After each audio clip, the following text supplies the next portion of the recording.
Hey guys, so I am back at Highgate Cemetery today because there were two sections to this cemetery because it's so big.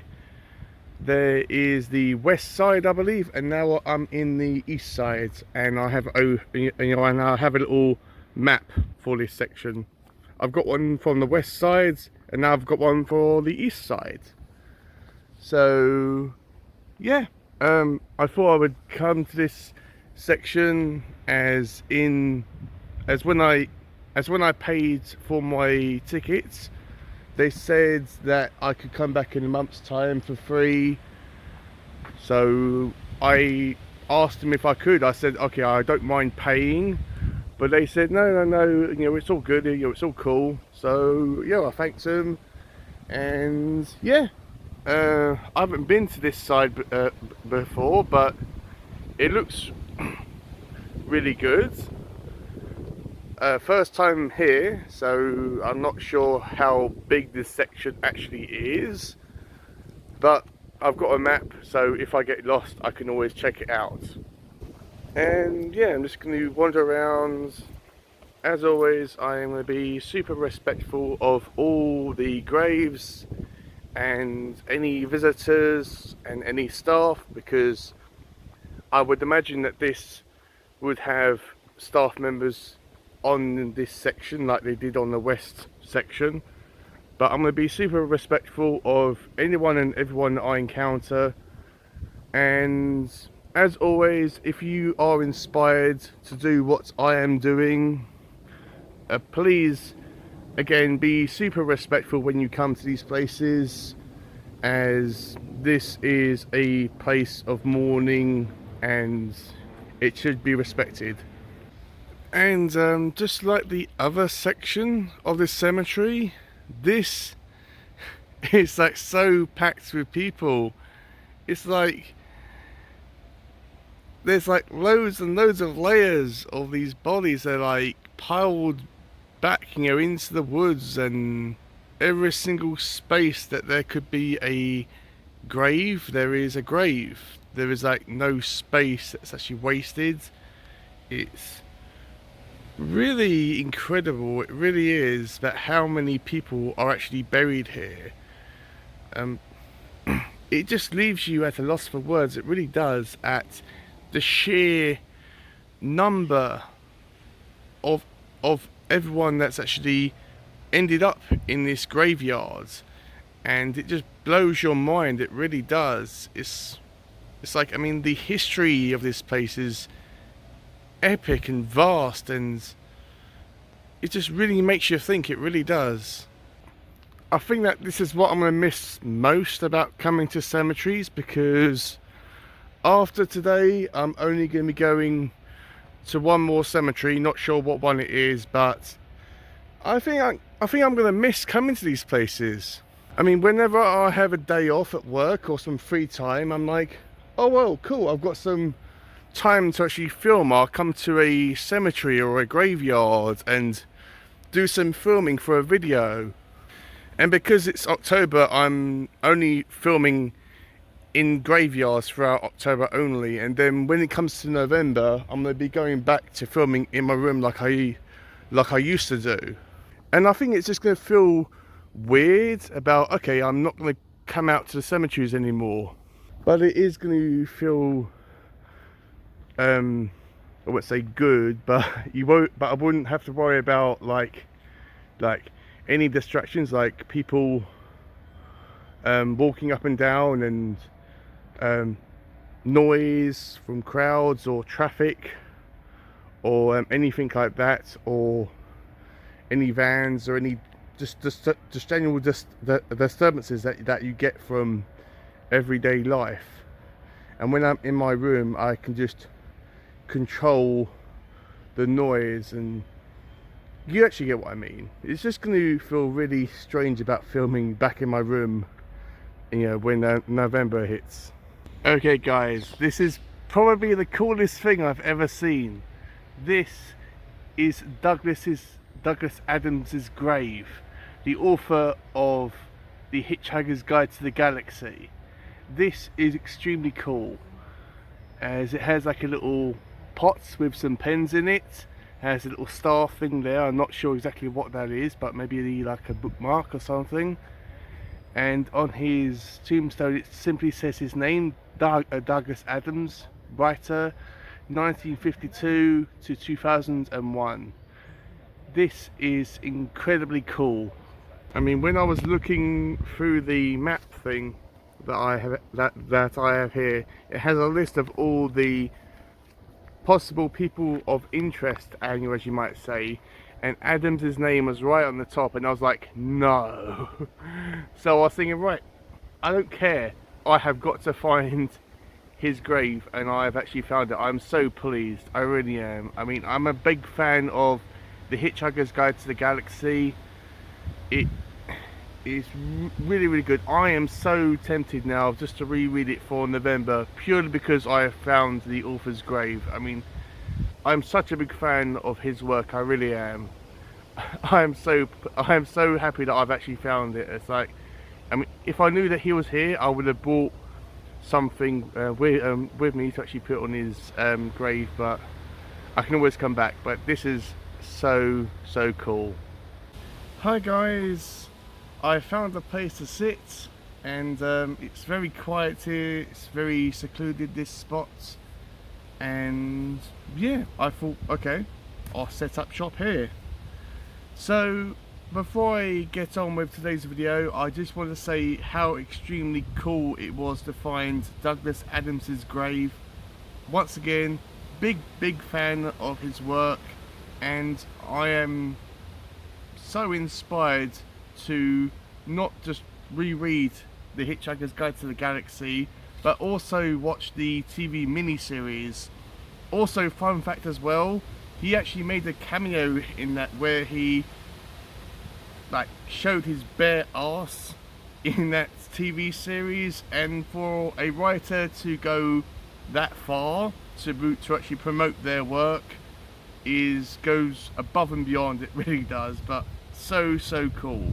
But today I am going to be doing my October wrap-up video, and apologies for the wind, I cannot help it, so hopefully this picks up my voice decently. So I did quite well in October. I read a good amount of books, and for the most part all of them were really good reads, and I did have a handful of DNFs as well.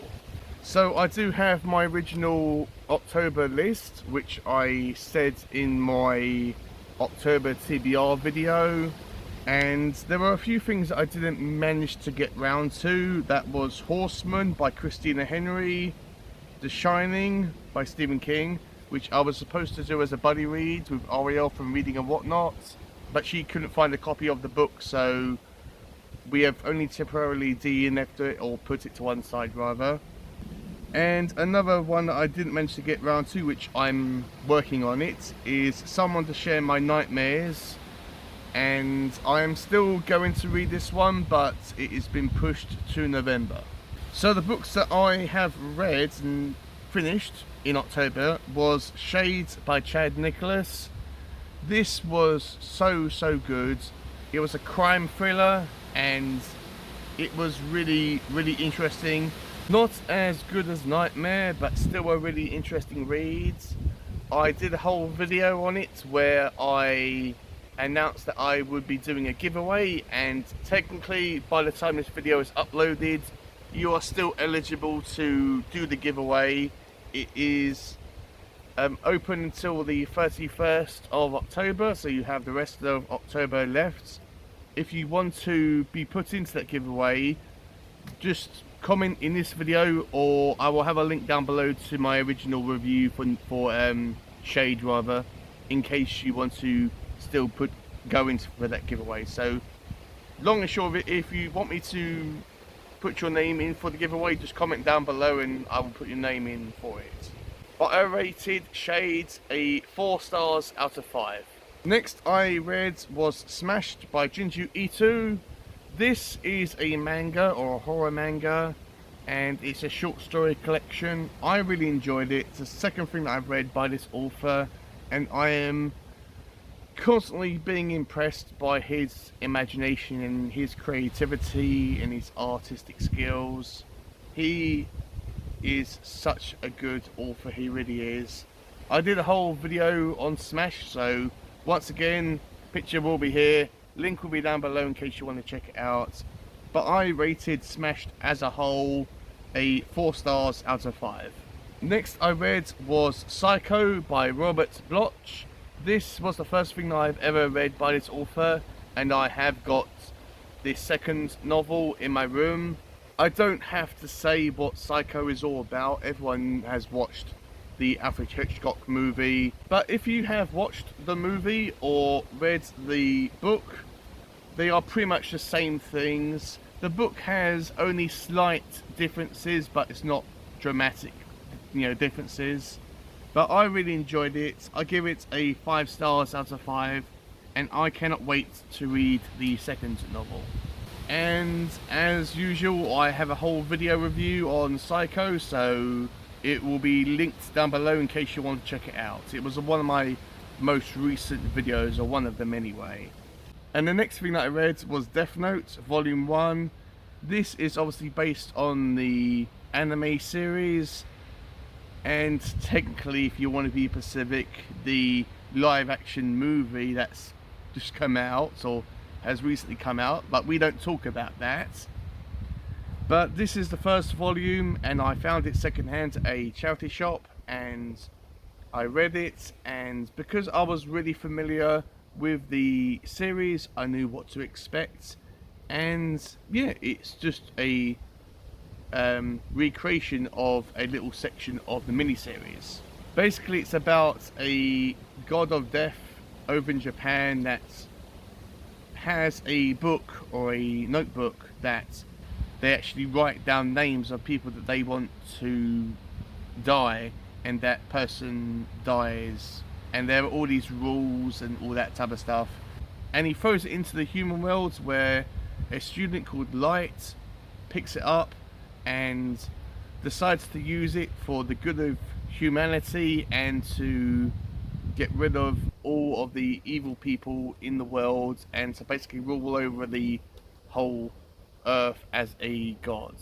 I haven't done a video review on it because I didn't think that anyone would care that much, but I really enjoyed it. I give it a 4 stars out of 5.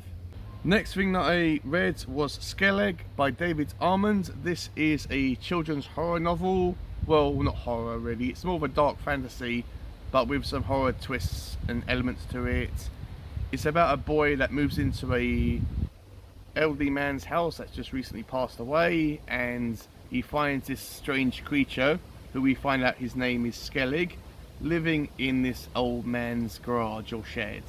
And they have a whole bond with each other, and it's a really heartwarming and sweet story. It wasn't at all what I expected it to actually be, but yeah, I mean, it was cool. I mean, I would probably never read it again, but it was a nice thing to actually read during the October period. I have a whole video review on it. It's probably coming out the same day as this video, and I will have it linked down below as well. But I rated Skellig a 4 stars out of 5. And the last thing that I managed to read, which I finished this a couple of days ago, which was the first 3 volumes of the Books of Blood by Clive Barker. I did this as a buddy reads with Kayla Lenzen, and every single day we actually read one story, and I have rated all the individual stories. I need to do my video on it, which will be coming out on the 31st of October, which is the Halloween day. So little sneak peek for you, so if you're interested, please check that out when it comes out. But I'm a massive fan of Clive Barker, and I thought that this was going to be more horrific and more gory and more scary. Some of these stories were better than others, but that's typical with all short story collections. But it was okay. I expected more, but I enjoyed it for what it was. But I'm going to rate all 3 volumes as a whole a 3.5 stars out of 5. We are going to be reading volumes 4 to 6. Not sure when. I'm a bit busy with my reading next month, but I will ask Kayla and we will either read that this year or next year, but as soon as we can. So I forgot to mention that I'm also currently reading right now is Seeing Things by Serona Taylor. I forgot to mention it because I didn't write it down on that piece of paper, but this is a good book so far. I'm really enjoying it. I'm about 15% into it, and it's about a little girl who is seeing all this weird stuff that no one else seems to notice or see, and she seems to be seeing people that have died, and she's the only one that can see them, and they aren't like all pristine. So far they are all gory and bloody and disgusting, and yeah, I mean, I'm really enjoying it so far. Once again, I'm not too far into the book, but what I've read so far I'm really enjoying. So I just wanted to insert here that that's the book that I'm currently reading right now, and I should finish it by the end of the month. So that's all the books that I managed to read and finish in October, and the ones that I DNF'd were 3 books. One that is called Dune by Frank Herbert. I was doing this as a group buddy reads, and I was nearly finished with it. I had 150 pages left to finish of the book, and this was a reread for me. But because I was reading so much and I was listening to most of it on audio to try to keep up with everyone else, and the audio book, it was fine. It was actually narrated really well, but I didn't care for the audio that much. I wasn't entertained by the audio, and I just wanted to read the physical book, you know, and I wasn't having a good time listening to the audio. I just told all the other guys, look, I'm just going to DNF this book, and I'm going to come back to it at a later date, which will be either next month or, failing November, it will definitely be December. But I'm definitely going to be going back to Frank Herbert's Dune. I can't wait to read it for a second time. And I do have a massive stack of Frank Herbert books in my room. If you want me to do a Frank Herbert book haul, just comment down below and I will do it. I will probably do it in November because I don't really want to lug like a massive pile of Frank Herbert books around with me to a graveyard, so that would be awkward. So it'd be easier to do it in my room, but I will probably do it anyway because it sounds like a fun idea for a video. The next thing that I DNF'd was The Push. This was recommended to me by Pax Panic, who primarily is a horror booktuber, and when she recommended this book to me, she couldn't have recommended it highly to me. It was one of her favourite books that she's ever read, or that was the impression that she gave me. So when I picked this book up and started reading it, I had high expectations for it. I thought that it might have not been horror. I think it might have been more psychological thriller, which is cool. But I was about halfway through of it, and it wasn't scary. It isn't creepy at all. It's more of a story about motherhood and parenthood, and it's just about a mother trying to mother a newborn daughter that as she grows up, and their struggles with this. And yeah, the girl does do some creepy things, but it's nothing supernatural, and it could be dismissed as the girl being a bit of a pain in the neck and, not being very nice. And I could have forced myself to read it. I could have pushed all the way through it, no pun intended.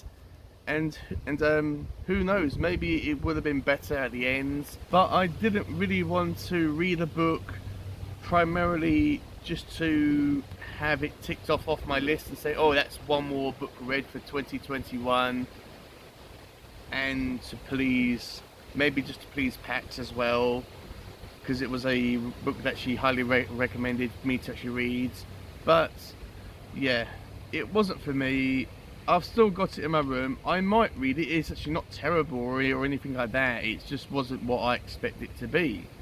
But I'm not sure. I might go back to it knowing what I know now of the book, but I'm not sure. I might just give it to a charity shop, but I'm not sure. And the last thing that I DNF'd temporarily was Dark Sparrows, The Masterminds by Andrew Casey. This is an author request video, and it's a fantasy and science fiction novel, and it's so vast. There is so much detail in it and so many characters in that book. I was getting a bit overwhelmed by keeping track of all the characters and what's going on.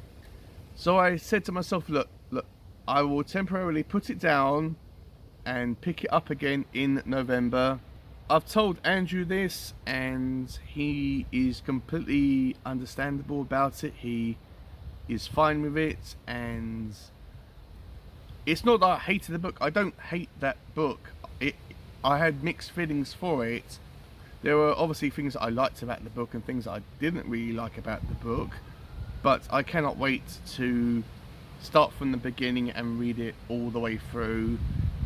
And yeah, I'm still going to do a whole video on it, and I'm going to be still doing a giveaway for the book, but it should be interesting. Also, a little sneak peek for you guys. I am currently reading The Last Argument of Kings by Joe Abercrombie. I was going to read this in November, but because I'm only reading one book now, I thought, okay, why wait for November? So I'm slowly reading this, slowly chipping away at it, and yeah, I'm really enjoying it. I'm only up to page 16, and this is really, really good. Joe Abercrombie is a master writer and a master at his craft, and yeah, expect me to be reviewing loads of books by Joe Abercrombie, not just for the rest of this year, but the entirety of 2022. So that's it, guys. That has been my October wrap up, and hopefully you have enjoyed it. Hopefully the wind hasn't been too much of a pain in the arse.